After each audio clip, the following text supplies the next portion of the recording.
Hello friends, welcome to my channel cooking and beyond by Indhuji. இன்றைக்கி நான் குக்கரில் chicken biryani பண்ணிட்டுருக்கேன். அது எப்படின்னா, பாஸ்மதி ரைஸை நீங்கள் நல்லா அலம்பி ஒரு 1 hour ஊற வச்சுருங்க.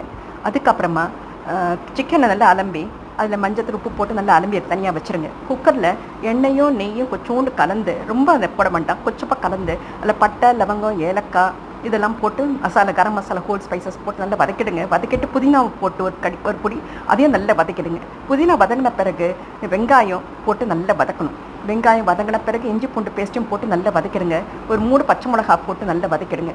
அப்புறம் தக்காளியை போட்டு நல்லா வதக்கிடுங்க. 2 தக்காளி, 3 வெங்காயம், 3 பச்சை மிளகா, 2 தக்காளி எல்லாம் போட்டு நல்லா வதக்கிட்டு சிக்கன் அதில் போட்டு அது எல்லாமே நீங்கள் வதக்கணும். நல்லா சிக்கன் வதக்கிட்டு கொஞ்சோண்டு ப்ளெயின் மிளகாத்தூள், கொஞ்சம் மஞ்சப்பொடி, அப்புறம் உப்பு எல்லாத்தையும் போட்டு நல்லா வதக்கி தண்ணி ஊற்றி வேக வச்சுருங்க. அப்புறம் 1 கப் அரிசிக்கு 1.5 கப்பு தண்ணி இருந்தால் போதும். அரிசி ஊற வச்சுருக்கோம், அதுலேயே தண்ணி இழுத்துக்கும். ஸோ சிக்கன் வெந்த பிறகு 2 விசிலில் இறக்கி திறந்துட்டு இந்த அரிசியை போட்டு மூடிடுங்க. மூடி உப்பெல்லாம் கரெக்டாக மூடிட்டு அதுக்கப்புறமா மேலே கொத்தமல்லி, புதினா கொஞ்சம் தூவிட்டு ஒரு 2 விசில் மீடியம் ஃபயரில் வச்சு நிறுத்திட்டு ஒரு 1/2 hour பொறுத்து திறந்து பார்த்தீங்கன்னா உங்களுக்கு சிக்கன் பிரியாணி ரெடி.